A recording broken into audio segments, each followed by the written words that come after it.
was all alone, but I'm coming back home. Hey.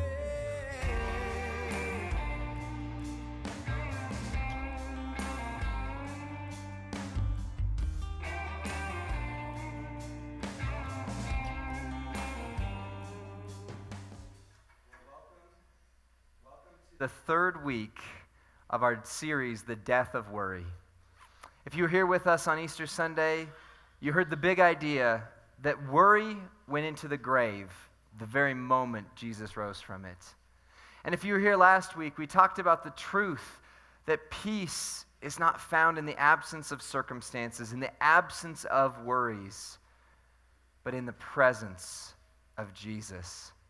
And this week we have an opportunity to share another truth with you that I think will help shape the way you see worry. But before I do, I want to share with you a little story. About 10 years ago, little more than that, I was a youth pastor in Oklahoma City, Oklahoma. And when I first came in, I was the element of change for these kids. They had been there. I was the new guy. But funny thing that happens, especially when you're leading youth, is that after a couple of years, I was the old guy. I was probably already the old guy coming into them. And they were all getting newer and younger. And they changed the face of the youth group from the way it had been for a few years. And I remember, especially when this new batch of students started to come in, they appointed one of them, a guy by the name of Jake, to come talk to me. And Jake said, "Lee, there's something you need to understand. If you are going to be our youth pastor," and I was like, wait a second here. You are the one who's coming to me. What are you talking and giving me a demand? But he said, if you are going to be our youth pastor, there's something that you absolutely must do. I said, okay, throw it at me. You must watch Doctor Who. I said, what? First of all, I'd never heard of this show. He goes, no. This is a non-negotiable. You must watch Doctor Who. And he said, it's on Netflix. Go. I'm not talking to you again until you do. I said, okay. So I went home, and that week, I found on Netflix Doctor Who, and there was the new series of it that kind of started in 2005, and I watched an episode. Now, if you're unfamiliar, Doctor Who is a somewhat low-budget British sci-fi television show. Now, I had never really grew up watching Monty Python, wasn't a big James Bond guy. I just didn't have much British sensibilities about me. And so I watched this episode, and I didn't like it. And I went back, and I said, Jake, I watched the first episode. He said, how did you like it? I said, I didn't get it, I'm sorry. He goes, Lee, I told you. If you are going to be our youth pastor, you must watch Doctor Who. And after a couple of weeks, I finally got them to agree, because this wasn't just one kid. This legitimately was a large group of kids that had come in. I got them to agree that if I would watch one season, if I wasn't hooked by the end of that first season, that they would let me off the hook. But you know, a funny thing happened. I started watching that first season, and I started to catch and understand it a little bit more. And as time went on, by the time I was at the end of the season and the doctor regenerated into David Tennant, the best doctor there is, I was hooked. In fact, Doctor Who became my favorite show, aside from the Dick Van Dyke Show, of all time. It became my favorite sci-fi series. And let me just tell you, this show has some incredible premise behind it. You see, Doctor Who started the same week JFK was assassinated. The same day C.S. Lewis died. 1963 in November. And yet, it is still popular in 2017. How can a show have a 50-plus year legacy? Well, see, the show is built around this amazing premise that somebody in the BBC's marketing department, somebody in their upper echelons had this brainstorm to have, you see, because the original doctor, the original main character, was starting to age and was going through some issues. But the show was so popular that they came up with this concept. You see, the doctor, the main character, he's already an alien in the show. He looks like a human, but he's an alien. And so they just wrote in this little premise that if the doctor gets hurt or if he gets a little too old, he regenerates into another actor. And so over the course of 50-something years, 13 different actors have played the main character of the doctor. And every few years, they decide, okay, it's time to help the show become fresh and new again. In fact, if you are a Whovian, which is what fans of the show call ourselves here, if you are a Whovian, you know that the current doctor is going to regenerate at the end of this season. It's going to become a new show, a new main character. But the way that they write this character, all of the 13 different faces that you see up there share the same memories. They share the same history. But the actor, being changed, allows for a new personality, allows for a new change in focus in the show. One of the Whovians sat down and came up with this cycle that we go through. Maybe they were a psychology major or something like that. If you could put it on the next slide. This is what Whovians go through. See, it starts with the announcement. There's going to be a new doctor. And the initial reaction we have is, how dare they? They can't do that. I like this guy. And then you see the first couple episodes with this new doctor, and the response we have is, this guy's okay, I guess.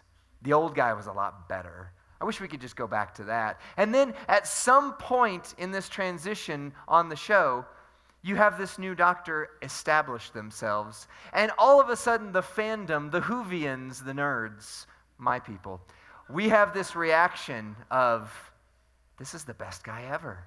This is my favorite doctor there has ever been. Maybe you can relate a little bit in this church to this cycle. A couple years ago, Pastor Ed announced that he was going to be regenerating into a new pastor. Yes. And that new pastor would have a little bit different personality, a little bit different ideas. But yet, the history of Sloan's Lake doesn't change. Our memory doesn't change. Who we are doesn't change. But there's this newness. There's this new day that comes about. It's that same cycle you see right there. Some of you are still in the I hate this guy mode. I'm sorry, I'll try here. Some of you are probably at the point going, this guy's okay. Let's see where things go. But for many of us, change has been all around, not just in this church, but in our world over the last year. In fact, over the last several years. In fact, some person once said, the only constant is change. And change often leads to worry. What's going to happen next? What is going to change that I don't want to change? Because change is a hard thing for each of us to face. And it's often associated with negative things. I mean, just think about it. When you hear the words climate change, you obviously think of going to a beach in Florida and enjoying the white sands, right? No. You see the movies where the polar ice caps melt and we're all going to drown. That's what change looks like to a lot of people. And yet our world has changed so dramatically in the last 15 to 20 years. Think about it this way. Social media is not even a teenager yet, even though it acts like one. And it has changed the way we communicate as human beings on a fundamental level. In fact, it was 10 years ago this year that Steve Jobs stood on stage and held up a magical little device, an iPhone. the start of the smartphone revolution, 10 years old this year. And just think about the ways our lives have changed, whether we like it or not, when it comes to smartphone technology. Think of the industries that have been upended simply by the smartphone. Or if you want to go a little bit farther back and think about the way computers in general have changed our lives, all you have to realize is that Windows 95 means that was only about 20-something years ago. And think of how much we have done differently. Think about how our office life has changed just from Windows 95 to now. And when it comes to the world of the church, we're not exempt from change. As much as sometimes we would want to be, you see, because of the outside world, because of technology, because of changes in moral structures, in culture, in changing generations, the church itself is not exempt from change. Dr. Tom Rainer, the president and CEO of Lifeway Christian Resources, has done a number of studies in regards to change and its effects on the church. And the conclusion that he has come to, which has been echoed by several other futurists, is that the last 15 years, ministry has changed more in that period than in the previous 200 years combined. And it makes sense. Just think about all the things that have changed around us. And yet the question that rises up in so many of our hearts is, must we change? Do we have to? And especially, must the church change? Can't this be a haven of normalcy? Can't this be the place that is protected and sheltered against the outside world and all of the changes it brings?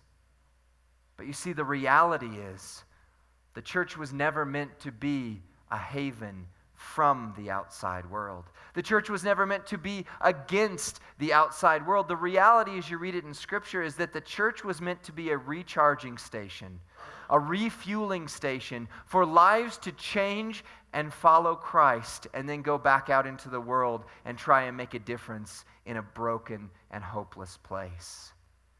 This is meant to be a place of life change. And so today, I want to continue what we've been doing over the last few weeks and look at the time of Jesus' life that most directly was around the resurrection time frame. In a moment, I'll have you turn to the book of Philippians chapter 4 if you want to go there in advance. But first, I just want you to see some places in Jesus' life, because the truth of the matter is, Jesus changes everything. And that's a wonderful thing. That's not something to be feared, as we'll see. Jesus changes everything.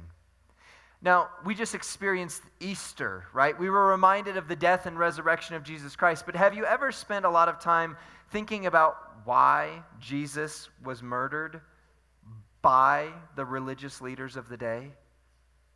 Have you ever thought about the fact that the religious leaders of the day were supposed to be the Messiah's welcoming committee?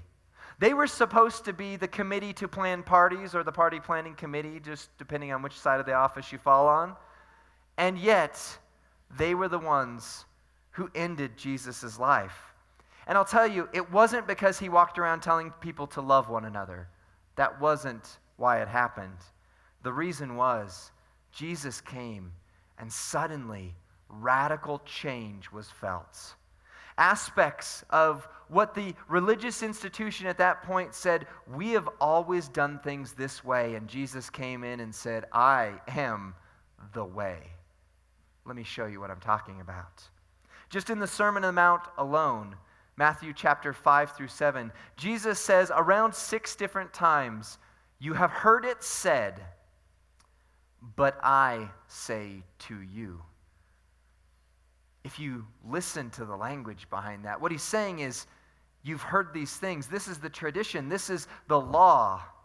In fact, if you look at Matthew chapter 5, verse 21, that one will be on screen. It says, you have heard that our ancestors were told. So he's stepping on tradition. You shall not murder, but I say to you, now he's bringing in change, even if you are angry with someone, you are liable to judgment. Matthew 5:37 through 39 says, you have heard that the law says the punishment must match the crime. But I say, if someone slaps you on your right cheek, turn the other cheek to them also. Our ancestors' traditions, our laws, and Jesus says, but I say to you. He was challenging the norm. In fact, if you look back at the end of Jesus' life, you see that a religious institution that was so married to the way things have always been done put themselves up against the very presence of God's Son touching the face of our earth. They couldn't handle it. Just skim through a little bit farther in the gospel story. Matthew chapter 9, verse 11 says, but when the Pharisees saw this, they asked Jesus' disciples, why is your teacher eating with such scum? Basically, their tradition was, you don't touch unclean people. You don't go to unholy places. And here Jesus is hanging out with sinners, and they don't understand it. Matthew 9:24, one day the disciples of John the Baptist, if you know your biblical history, he was the forerunner. He was the guy who went before and prepared the way for Jesus. And now, all of a sudden, his disciples come to Jesus and say, why don't your disciples fast like we do, or like the Pharisees do? In fact, the reason Jesus was killed by the religious leaders of his day can be summed up perfectly in Matthew chapter 15, verse 2, with the question, why don't your disciples obey our age-old traditions? Are you getting nervous yet? Give me a moment, I promise. If you follow the history of Jesus' death, you will quickly see that these questions became seeds of anger.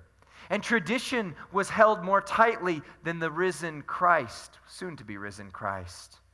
The Pharisees, the religious leaders, had Jesus killed. They plotted against him because Jesus changes everything. But as we'll come to see, that's a wonderful thing.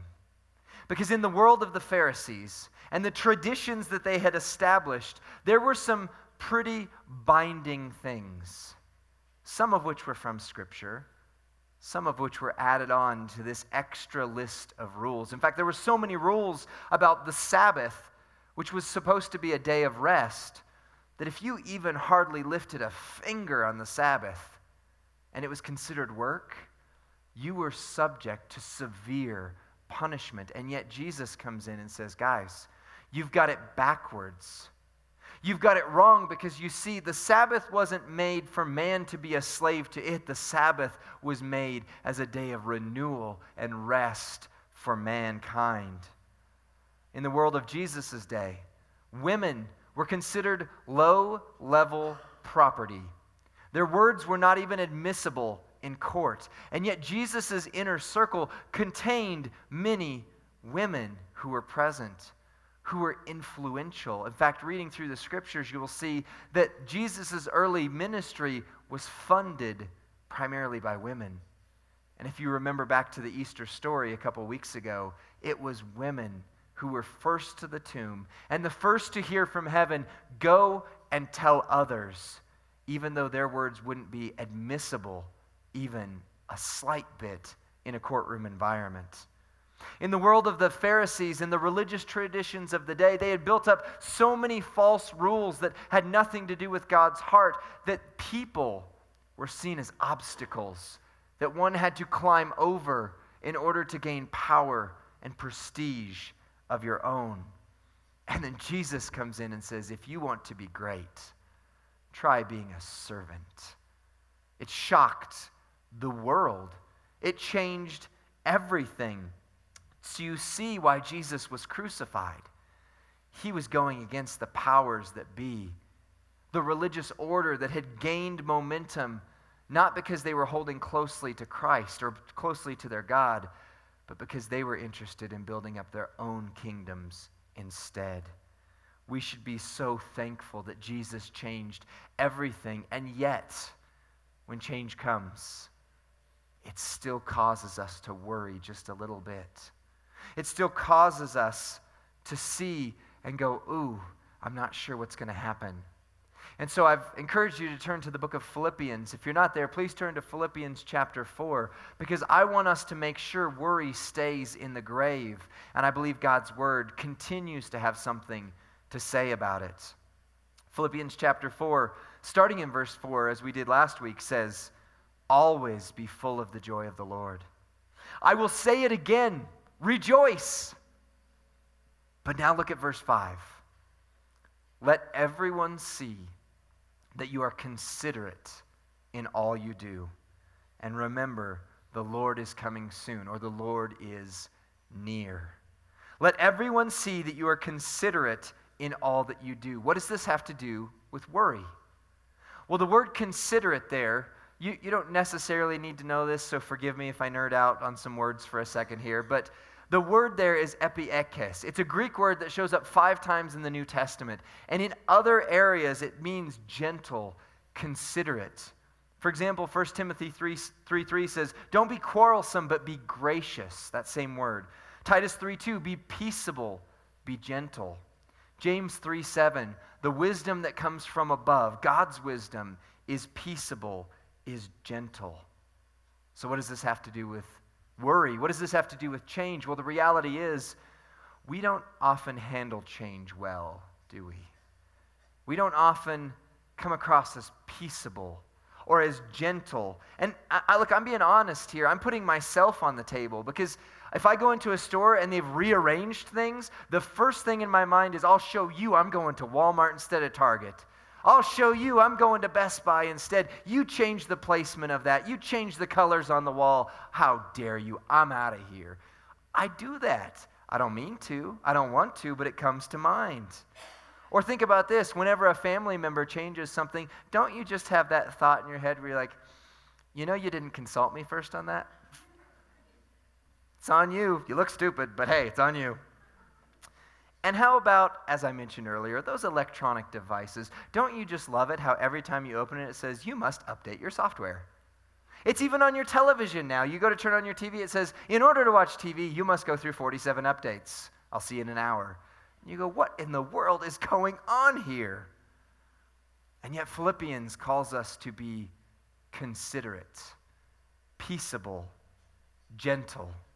It doesn't mean that we can't fight when there's injustice. It doesn't mean that we roll over and just let people step all over us. But the root word that we have there, considerate, is to consider. And so I want to take a moment to consider the world that we have found ourselves in and see if we can't find a peaceable response.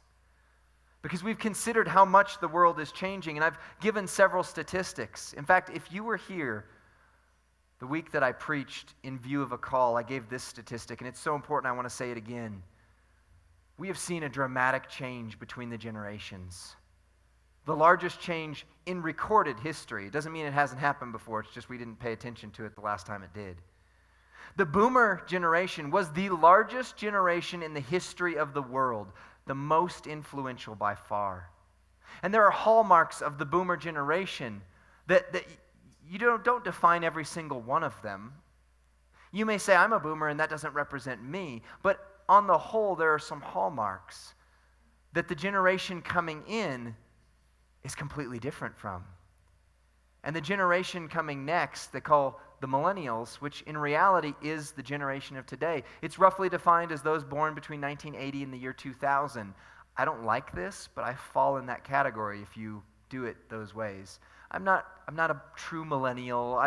Whatever. I don't like labels, but I do fit a lot of the categories.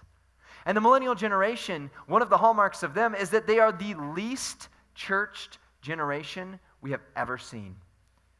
The millennial generation is larger than the boomers.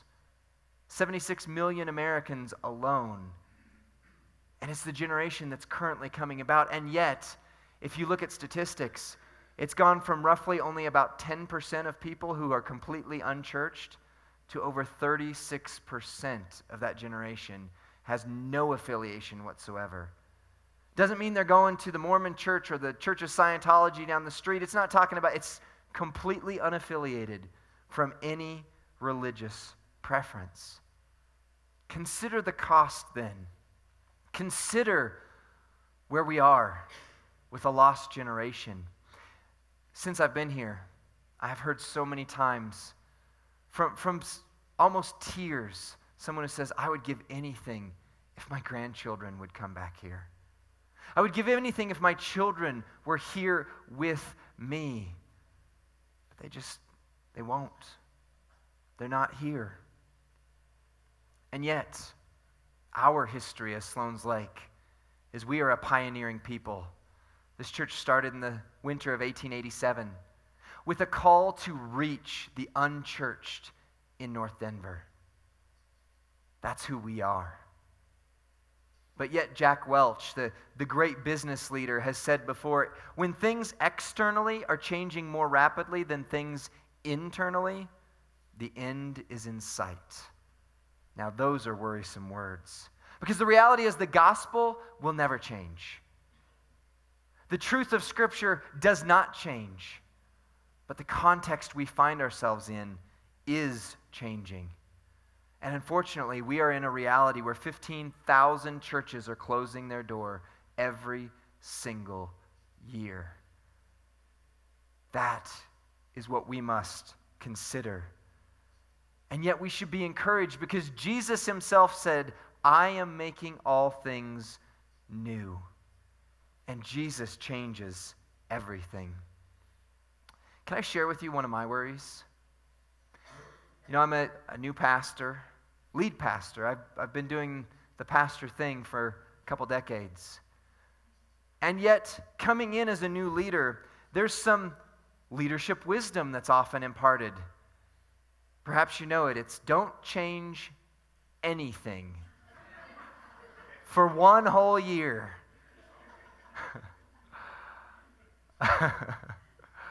Yeah, I worry about that. Because the reality is when I was talking to the board of elders and the search team as I came in, you know what they said? We need a new day. And that means change. But what if I change something? And one of our dear, beloved family members says, you know what? I can't go there with you. You can change all this, but you change that. And so I'm out of here. It's a real worry. It's a real concern because I have a deep heart for this congregation, for this people. And yet I also see and consider the reality around us. Because the world around us is dying at an alarming rate. Churches are closing their doors at an alarming rate. And we have the promise of life change in Jesus Christ. Because you see, when I think about change, what I think about is a father who was addicted to pornography and changed his life to follow Jesus Christ and honor his wife. I see a fatherless child, one who had no hope, who has no direction, who has no one who would raise them, and yet they find change and are fathered by Jesus Christ and walk away differently. At one point, my aim and my destination in life was a very real eternal hell. And yet Jesus came in and changed my destination. And I am so grateful for that. And so my vision for change is a student who's told every single day that they're worthless, that they're not going to make a difference in this world, and something changes in them because someone who loves Jesus loves them enough to say, I see something in you that you don't see in yourself. I believe you can make a difference in this world. I see change as a person whose giftedness has gone untapped. And someone says, I see something in you that you don't even see in yourself. And they begin to use and develop those talents to make a difference in the world, not just by coming here and playing on stage, although if you have the ability to play the drums, boy, do I want to talk to you. But wherever they're at, in their work, in their home, as they go to school, to events, to Panera Bread, wherever they are, that they have been a changed person because Jesus Christ has come into their lives. And so in that regard, I desire to be an agent of change because I want to see life change in people's lives. I want to see what happens when people begin living Jesus-centered lives and invite others to join that journey. And to see a city who just last year was rated as the 4th least religious city in America realize that hope lives here. And that hope is the promise of a changed life and a new direction. And so change scares us. And yet it's also a wonderful thing. And change, when it means life change, when it means those 30-something% of millennials who have a bent against the church change to becoming a vibrant part of the church, that's when I get excited about change. Because that is my why. That's why I do what I do. And it's been said before, he who understands why can withstand any how. So I want to understand our why a little bit better. Today in your notes, you'll see that I am announcing a listening tour. A listening tour. Maybe you're not familiar with that. What it means is I just want to listen to you. That's all it is. I want to listen to your heart, to the past of the congregation, to your heart for where the congregation is now, to your heart for where the congregation can go. And so there's a few dates and a few addresses there. They're not here at the church because I want to make sure we have a neutral environment, an opportunity where you feel safe to say, Pastor Lee, I want you to know this. Because before any major changes, before anything like that happens, I want to get a finger on the pulse of who we are, even better than I do right now. And so my challenge to you today is to go ahead and sign up or be a part of that listening tour. Show up to one of those 3 events. And if we need more, we've already got some people ready to open their doors. We will add more dates. But I just want to hear from you and spend some time really listening. But the second thing I want to say this morning is that there are some changes that have already begun to happen and that are already happening. And I want to tell you why, just briefly. In fact, one change I'm really excited about is today I want to show you our new branding as a church. Our new logo as a church, built off of our old one, the same elements, the city, the mountains, and the cross that shines over all of it. And a new direction with us welcoming, hearing people's stories, and as we'll talk later on, learning what it means to be relational in groups. Why is this important? Because the generation that's coming next is the most advertised to generation there has ever been. They have never not seen an ad on YouTube. They've never not seen an ad on Facebook. Everything that screams at them is branding. And for whatever reason, that's important to that generation. And if it's important to a generation, it's important to me because I want to get anything out of the way that I can that gets in the way of people experiencing Jesus' life change. And so you'll see this new logo begun to be used throughout what we do. I also want to announce to you that we're working on a new website. Some of you are like, who cares? And some of you are like, oh, thank goodness. So, but the reality is, this is the why behind it. 75 to 90% of people who will ever consider visiting this church are going to go to the website first. Have you bought anything in the last year without looking at the scores and reviews on Amazon first? Think about it. And that new website is going to have an online giving portal because the reality is only 33% of people give on a Sunday morning. If I go to a store and they say, we take cash or check, I say, huh?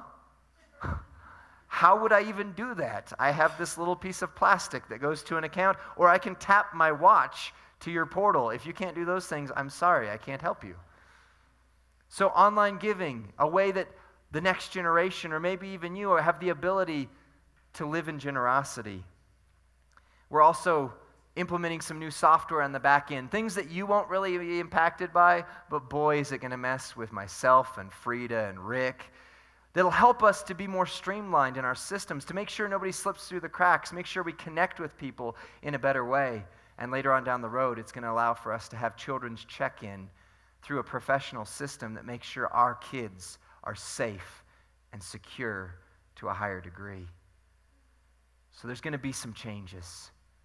But I want you to know why, because he who understands why can withstand any how. And so my challenge today, as the band starts to play and as we enter into a further season of worship, I want to hear from you. Won't you come to one of these listening tours? Tell me about your history. Tell me about the history of the church. Tell me where you hope we go.